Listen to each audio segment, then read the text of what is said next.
에베소서는 크게 두 부분으로 나누어집니다. 6장으로 구성되어 있는데 1장부터 3장까지 전반부, 4장부터 6장까지 후반부, 전반부를 진리편, 후반부를 생활편 이렇게 표현할 수 있습니다.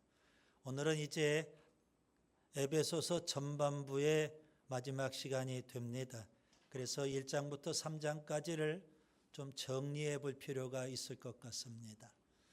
에베소서 1장부터 3장까지 전반부의 중요한 특징이 하나 있습니다. 말씀과 기도, 그리고 또 말씀과 기도 이렇게 구성이 되어 있습니다.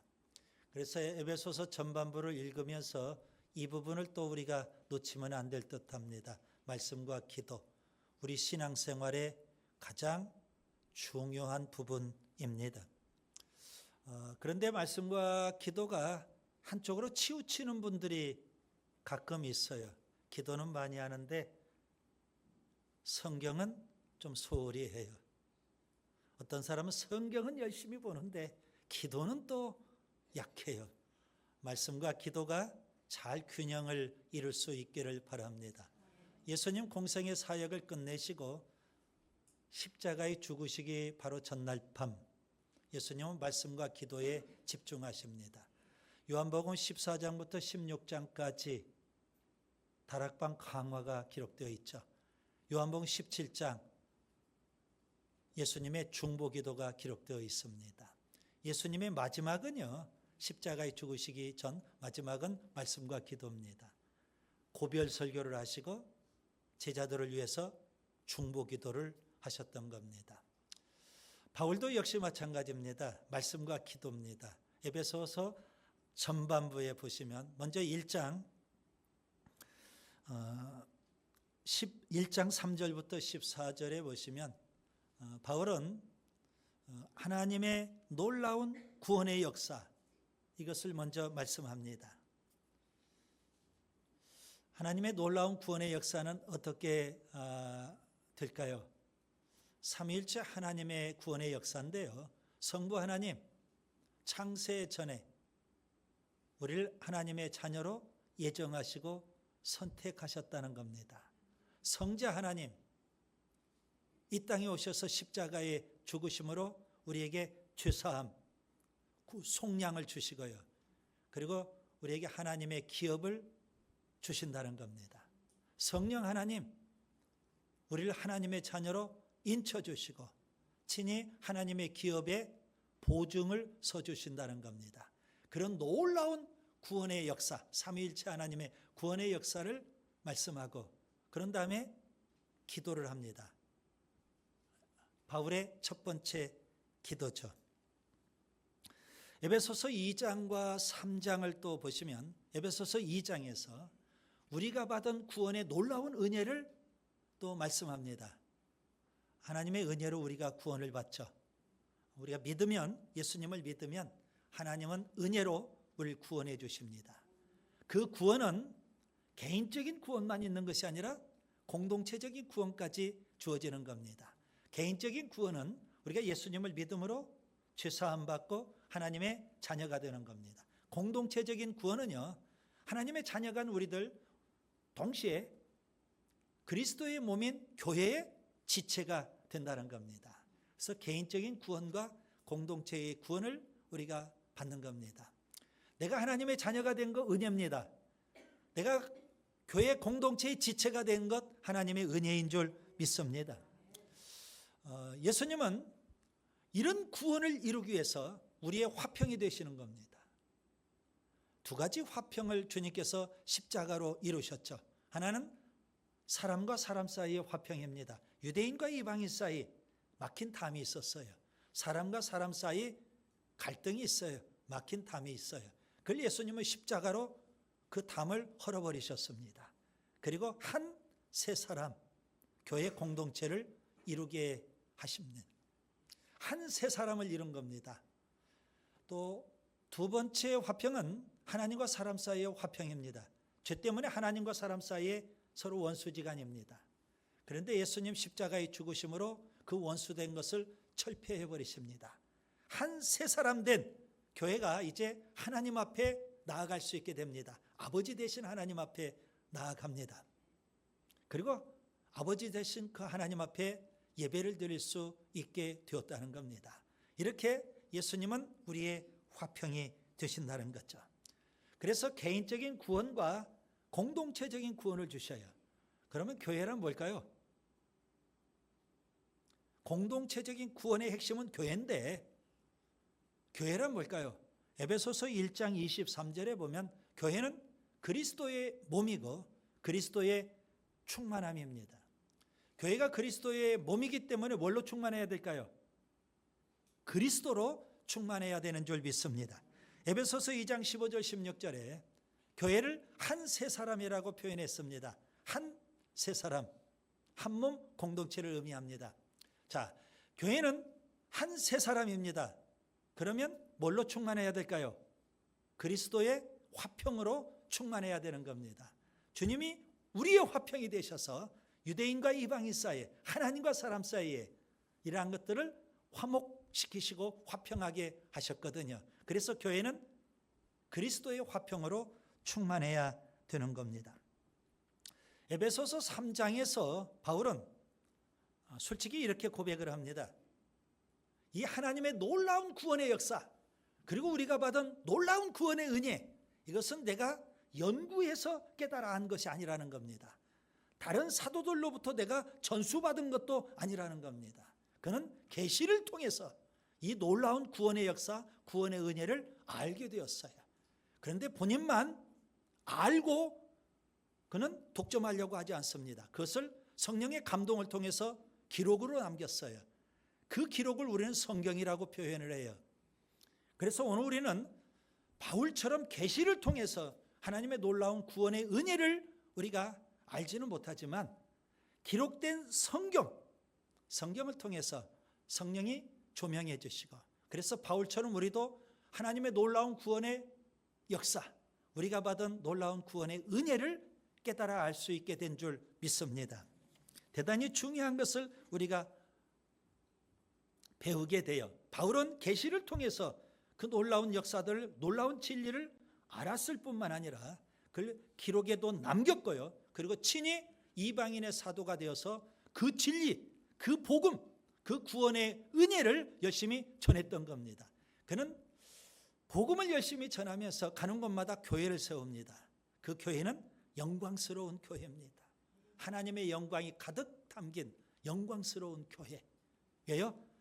구원은 개인적인 구원으로 끝난다면 굳이 교회를 세울 필요가 없잖아요.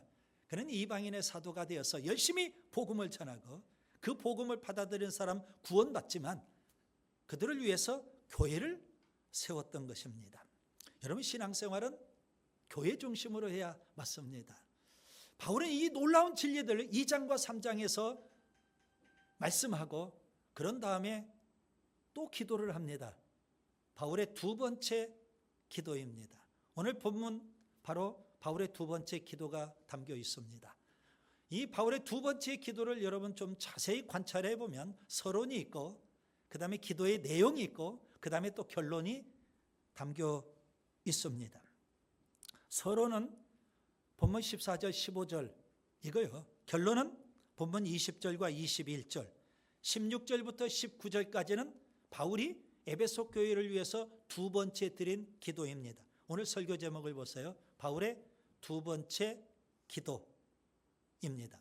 자, 먼저 서론과 결론에서 14절 15절이고 20절과 21절이죠. 서론과 결론을 통해서 기도에 대해서 세 가지를 먼저 말씀을 드립니다. 첫째, 바울은 무릎을 꿇고 기도합니다. 여러분, 무릎을 꿇었다는 것 무슨 의미가 담겨 있을까요? 굉장히 경건한 마음으로 기도한다. 혹은 하나님께 순종하고 복종하는 마음으로 기도를 한다. 또 간절한 마음으로 그가 기도한다. 그런 의미가 그 안에 담겨 있는 겁니다. 둘째, 바울은 아버지가 되시는 하나님께 기도를 드립니다. 자, 기도할 수 있는 자격은 누구에게 있을까요? 하나님을 아버지라고 부를 수 있는 사람. 그래서 여러분, 기도는 특권입니다. 하나님의 자녀에게만 주어진 특권입니다. 셋째, 아버지가 되시는 하나님께서 우리에게 두 가지를 주셔요. 오늘 서론과 결론에서 이 두 가지를 찾아내야 되는 겁니다. 그 두 가지는 뭘까요? 하나는 하늘과 땅에 있는 각 족속에게 이름을 주신다는 겁니다.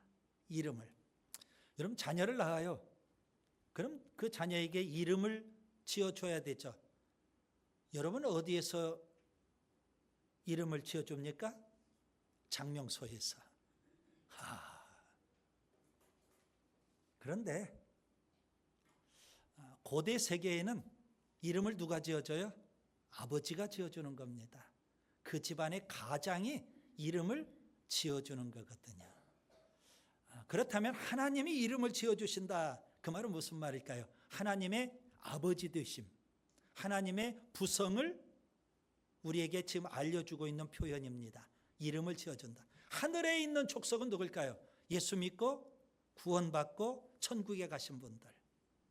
땅에 있는 족속은 아직 천국에 가지는 못했지만 이 땅에 구원받은 하나님의 자녀들, 하나님의 아버지 되시니까 이름을 지어주는 것과 같습니다.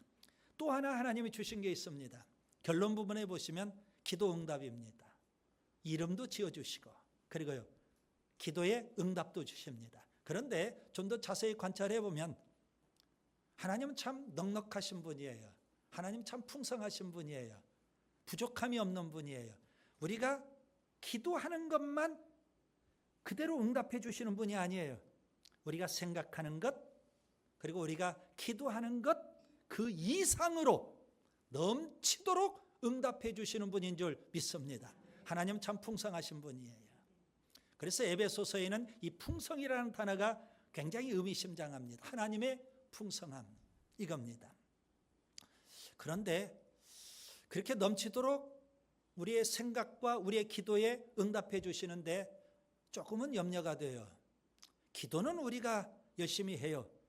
거기에 넘치도록 보너스까지 더해 주신다면 너무 감사해요. 그런데 이 생각 부분이 문제예요. 부정적인 생각을 해요. 이건 안 돼. 이건 할 수 없어. 이건 끝장이야. 그런 생각들을 하는데 하나님은 그걸 아시고 더 넘치도록 해주신다. 그러면 안 되는 게 더 안 돼버리네요. 끝장나는데 더 완전히 끝장나는 거네요. 여러분 생각을 좀 잘해야 돼요. 기도만 잘하면 안 되고요. 여러분 언행심사 하나님 앞에 잘 하셔야 돼요. 하나님은 우리가 생각하는 대로 안 된다고 하면 안 되는 방향으로 더 안 되는 거 아닙니까? 그래서 넘치도록 능히 하신 하나님, 참 하나님은 풍성하신 분, 절대 하나님은 인색하신 분이 아니라는 것을 여러분 아셔야 됩니다. 그분은 누구라고요? 우리의 아버지, 우리의 아버지입니다. 아버지이신데 자녀에게 인색하게 해주시는 분이 어디가 있어요? 오늘 육신의 부모도 자녀에게 뭔가를 해주고 싶어요. 없어서 못 해주지. 그거 아닙니까? 없어서 더 못 해줘서 안타까운 거지. 하나님은 풍성하신 분. 그래서 넘치도록 능히 해주시는 그 하나님의 은혜를 마음껏 체험할 수 있기를 바랍니다. 자, 이제 중요한 부분입니다. 그렇게 넘치도록 능히 하시는 하나님 앞에 바울이 말씀 이어서 기도를 해요. 오늘 본문에 바울은 무슨 기도를 드리고 있을까요? 넘치도록 능히 하시는 하나님 앞에 바울이 드린 두 번째 기도 세 가지입니다. 오늘 우리가 하나님의 놀라운 구원의 역사를 경험하지 않았습니까? 하나님의 놀라운 구원의 은혜를 체험하지 않았습니까? 이럴 때는 아멘 하셔야 되는 거예요. 그런 우리들 아버지 되신 하나님 앞에 나가서 우리가 기도하는데 그 하나님은 빈손으로 우리에게 응답하시지 않아요. 우리가 기도하는 것 이상으로 넘치도록 해주신다는 겁니다. 그렇다면 바울의 기도 우리가 해야 돼요. 그리고 그 이상으로 우리가 응답을 받고 축복을 받는 역사가 있기를 바랍니다. 첫째, 바울의 첫 번째 기도, 성령으로 속사람이 강건하기를 기도하고 있습니다. 본문 16절을 보시면 됩니다. 여러분, 이 신약 성경에 속사람이라는 단어가 딱 3번 나옵니다. 오늘 본문에 한번, 그리고 로마서 7장 22절, 고린도후서 4장 16절도 나와요. 고린도후서 4장 16절은 우리 연세 많은 분들이 다 알고 있는 말씀이에요. 그러므로 우리가 낙심하지 아니하노니 우리의 겉사람은 낡아지나 우리의 속사람은 날로 새로워지는도다. 여러분, 우리의 겉사람은 낡아질 수밖에 없어요. 그러나 우리의 속사람은 강건해져야 되는 줄 믿습니다. 바울은 겉사람과 속사람을 대조하고 있잖아요. 겉사람과 속사람이 뭘까요? 여러분, 이 속사람과 새사람은 분명 다른 겁니다. 그것을 오해하면 안 돼요. 겉사람이란 세상과 접촉을 하는 우리 육체를 가리키는 겁니다. 속사람은 하나님과 접촉할 수 있는 우리의 영혼을 가리키는 겁니다. 그래서 겉사람은 보여요, 눈에. 속사람은 보이지 않아요. 겉사람은 유한해요. 속사람은 영원해요. 겉사람은 한계가 있어요. 그래서 이 땅의 삶으로 끝나요. 속사람은요, 영원한 세계로 연결이 되는 겁니다. 창세기 1장에 보면 하나님께서 사람을 창조하셔요. 다른 개돼지 짐승처럼 창조하지 아니하시고 성경에 의하면 하나님의 형상대로 창조하셨다 그럽니다. 창세기 1장 27절, 하나님이 자기 형상 곧 하나님의 형상대로 사람을 창조하시되 남자와 여자를 창조하셨다. 하나님의 형상은 뭘까요? 신체적인 형상, 육체가 아닙니다. 하나님은 영이시기 때문에 육체가 없으시거든요. 그러면 이 하나님의 형상이라는 것은 신체적인 형상, 육체가 아니라는 걸 알 수가 있죠. 여러분, 우리의 겉사람은 신체적인 형상이에요, 육체. 우리의 속사람은 하나님의 형상이 되는 겁니다. 사무엘상 15장에 하나님께서 후회를 하신 게 있어요. 이스라엘 백성이 요구해서 하나님께서 뽑으시고 택하시고 골라서 왕을 세워줬어요. 사울 왕, 이스라엘의 초대 왕입니다. 그런데 사울 왕이 조금씩 변질되어 가요. 하나님께서 주신 명령, 하나님 주신 말씀을 사울이 버려버렸어요. 그리고 하나님께 불순종을 해요. 하나님이 생각할 때 서운한 걸 넘어 괘씸해요. 그래서 하나님도 사울을 버리셨어요. 여러분, 하나님 말씀 우리가 잘 붙잡아야 돼요. 사울이 하나님 말씀을 버리니까, 그리고 불순종하니까 하나님도 사울을 버리신 거예요. 그리고 사무엘 선지자에게 명령하십니다. 베들레헴으로 가라. 그곳에 가면 이새의 집안이 있을 거다.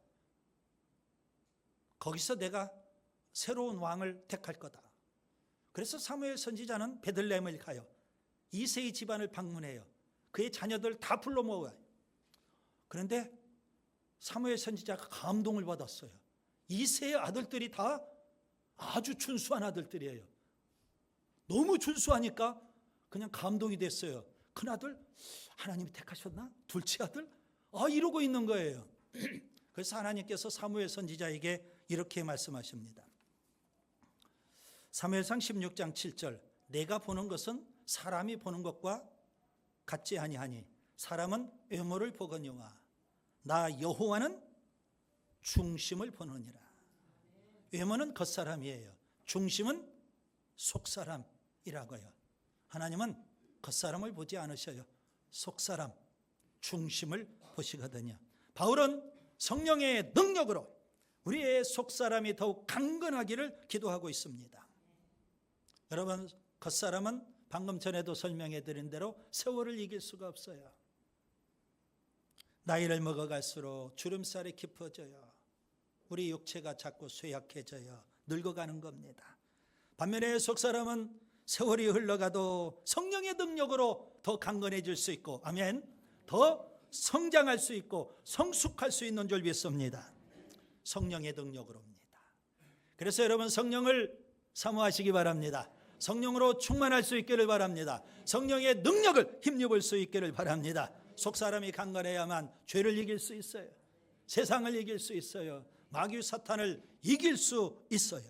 세상의 유혹과 시험도 이길 수 있는 줄 믿습니다. 하나님, 우리가 유약한 그리스도인이 아니라 능력 있는 그리스도인, 유약한 교회가 아니라 강건한 교회가 되기를 원하시는 줄 믿습니다. 둘째, 바울의 기도는요, 믿음으로 그리스도가 마음에 계시기를 기도하고 있습니다. 본문 17절입니다. 여러분, 여기서 예수님이 우리 마음에 계신다, 이 말씀을 주목하셔야 됩니다. 예수님은 지금 어디에 계실까요? 우리가 잘 아는 대로 복음서를 종합해 보면 예수님은 육신을 입고 이 땅에 오셨습니다. 우리의 모든 죄를 지고 십자가에 죽으셨지만 사망 권세를 이기고 3일 만에 부활하셨습니다. 부활하신 예수님 40일 동안 사람들에게 부활하심을 직접 보여주셨고, 그리고 승천하셨습니다. 승천하신 예수님, 하나님 보좌 우편에 앉아 계십니다. 예수님은 어디에 계실까요? 그래요, 예수님은 하나님 보좌 우편에 앉아 계십니다. 그 예수님은 언젠가는 반드시 재림하실 거예요. 그런데 바울은 믿음으로 우리 마음에 예수님이 계시기를 기도하고 있어요. 그래서 이 믿음으로가 굉장히 중요한 강조점입니다. 하나님 보좌 우편에 앉아 계신 예수님, 그 예수님을 우리 마음에 어떻게 보실 수 있을까요? 믿음으로 예수님을 믿어야 되는 줄 믿습니다. 자, 예수님이 우리 마음에 계신다, 무슨 의미일까요? 예수님이 우리 마음에 계신다, 두 가지 의미가 있어요. 굉장히 중요한 겁니다. 하나는 구원과 관련이 있습니다. 구원과 관련이 있어요. 자, 예수님을 우리가 그리스도라고 표현하죠. 그리스도란 말은 우리말로 구주 혹은 구세주, 그런 의미입니다. 히브리어는 메시아, 다 같은 말입니다. 그래서 예수님은 우리의 구주가 되시는 줄 믿습니다. 구주 되시는 예수님이 우리 마음에 오셔야만 우리가 뭘 받는 거예요? 굉장히 제가 어려운 질문을 하고 있죠. 구주가 되시는 예수님이 우리 마음에 오셔야만 우리가 뭘 받아요? 구원을 받는 겁니다. 요한복음 1장 12절, 영접하는 자, 곧 그 이름을 믿는 자들에게는 하나님의 자녀가 되는 권세를 주신다. 구주가 되시는 예수님을 우리가 영접해야 돼요. 그 예수님을 믿어야 돼요. 그러면 우리가 하나님의 자녀가 되고 구원을 받게 되는 거예요. 그런데 이렇게 구주가 되시는 예수님, 하나님 보좌 우편에 앉아 계시는데 어떻게 우리 마음에 오실 수 있을까요? 성경은 이렇게 말씀을 해요. 요한일서 3장 24절, 우리에게 주신 성령으로 말미암아 그가 우리 안에 거하시는 줄을 우리가 아느니라. 우리가 예수님을 믿으면 하나님 보좌 우편에 계신 예수님은 우리에게 뭘 주셔요? 성령을 보내주셔요. 그래서 성령님이 우리 안에 거하시는 거예요. 그것은 곧 그리스도, 예수님이 우리 안에 거하시는 것과 똑같은 거예요. 그래서 우리는, 성경은 그리스도의 영이라고 표현해, 성령님을 가리켜서 그리스도의 영이시다. 그래서 예수님은 성령을 통해서 우리 안에 거하시는 줄 믿습니다. 이것을 교리적으로 혹은 신학적으로 성령의 내주, 이렇게 표현합니다. 성령의 내주, 곧 성령님이 내 안에 오셔서 나를 하나님의 자녀로 인쳐주시지만, 성경은 또 다른 측면에서 그리스도가 우리 안에 거하신다, 그렇게 표현하고 있어요. 자, 또 하나의 의미가 있습니다. 주권과 관련된 의미입니다. 예수님은 구주가 되실 뿐만 아니라 예수님은 주님이 되십니다. 주님.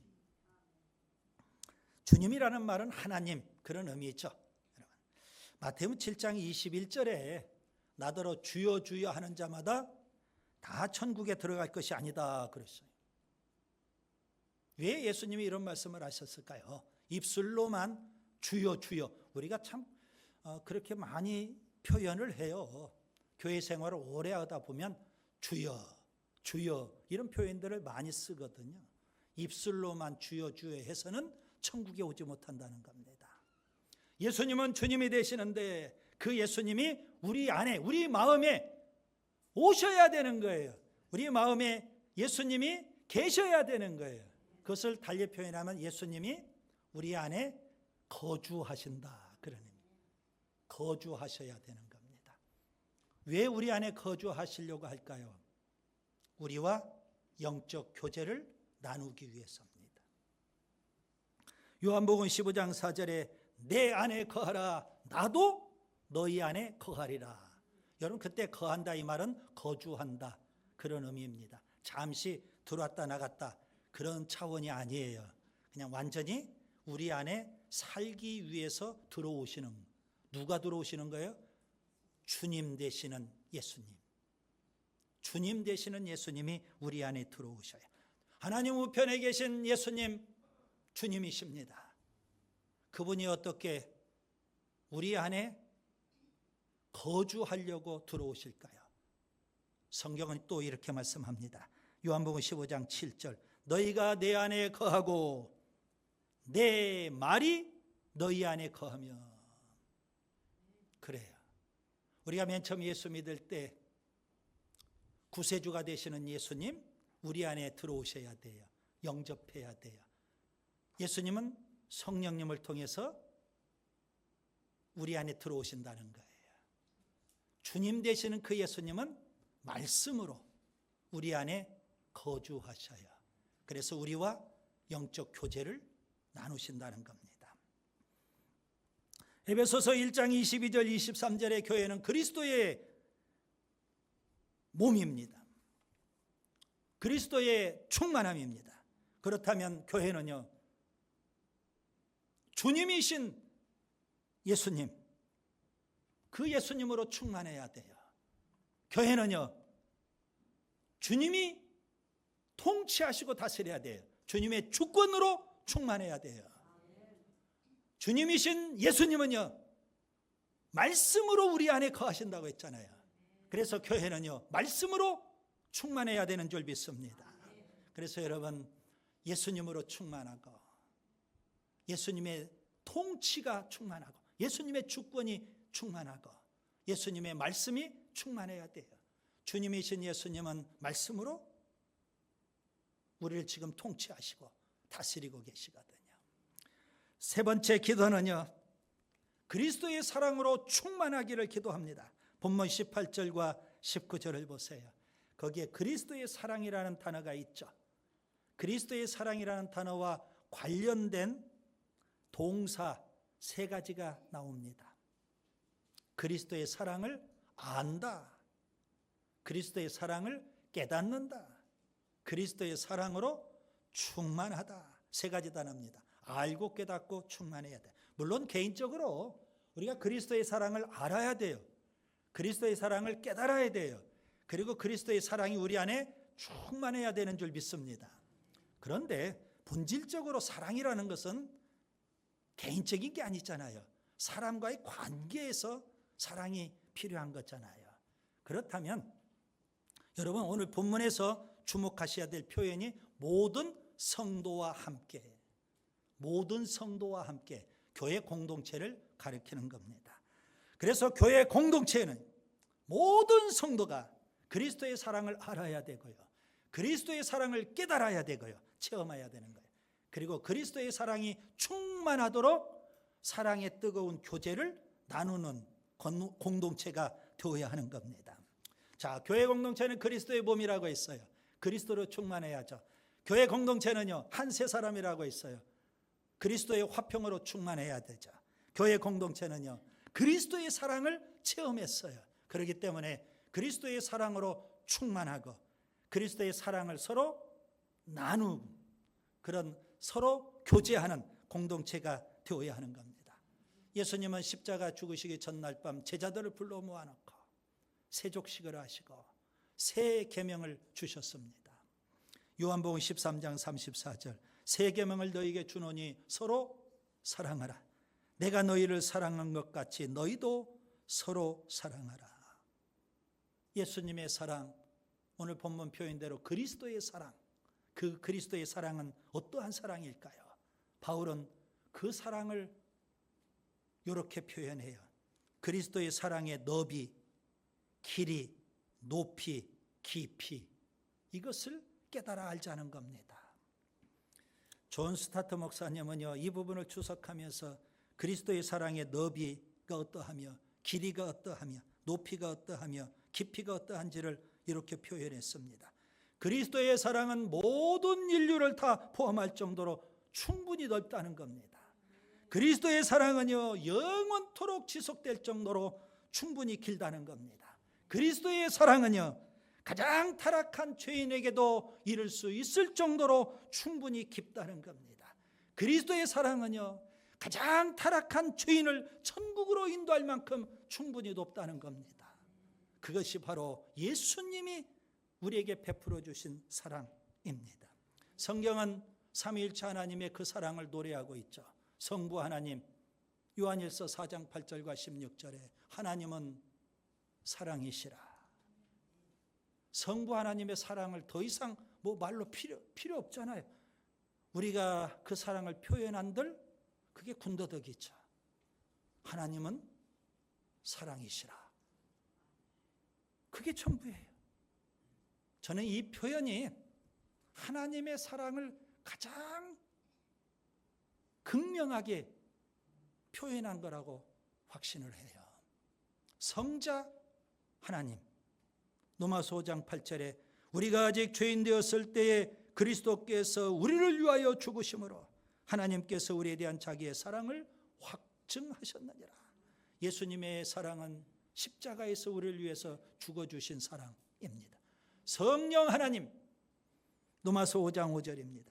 우리에게 주신 성령으로 말미암아 하나님의 사랑이 우리 마음에 부음받았다. 하나님은 성령을 우리에게 부어주시는데 그게 성령 충만이죠. 하나님은 성령과 함께 그 사랑을 우리에게 부어주신다는 겁니다. 성령이 충만한 것만큼 하나님의 사랑이 우리에게 부어지는 거예요. 자, 그리스도의 사랑으로 충만한 공동체가 되어야 되고 사랑의 교제를 나누는 공동체가 되어야 하는데요. 그럼 우리 교회의 사랑은 어느 정도여야 될까요? 우리는 이 정도 사랑하면 괜찮은데 그 정도일까요? 오늘 본문의 표현을 제가 빌어서 표현해 봅니다. 우리 공동체가 나누어야 될 뜨거운 사랑은 어느 정도여야 될까요? 하나님의 충만하실 정도, 그 정도로 우리 사랑이 충만해야 된다는 말씀입니다. 아직도 우리는 멀었네요. 하나님의 충만하심처럼 우리 공동체의 뜨거운 사랑의 교제가 충만할 수 있기를 바랍니다. 말씀을 정리합니다. 에베소서 전반부 1장부터 3장까지 진리편입니다. 바울은 진리의 말씀을 전하고 하나님의 놀라운 구원의 역사, 그리고 첫 번째 기도를 합니다. 2장과 3장에서는 하나님이 우리에게 베푸신 놀라운 구원의 은혜, 이 진리를 또 말씀하고, 그리고 두 번째 기도를 해요. 말씀과 기도, 말씀과 기도. 이것이 에베소서 전반부의 중요한 특징입니다. 바울의 마지막 기도죠. 이제 두 번째 기도. 어떤 기도를 했을까요? 세 가지를 놓고 기도했어요. 성령으로 우리 속사람이 강건하기를. 두 번째는 믿음으로 우리 마음에 예수님이 거주하시기를. 세 번째는요, 그리스도의 사랑을 알고 그 사랑으로 충만하기를 기도하고 있습니다. 그런 교회가 될 수 있기를 바랍니다.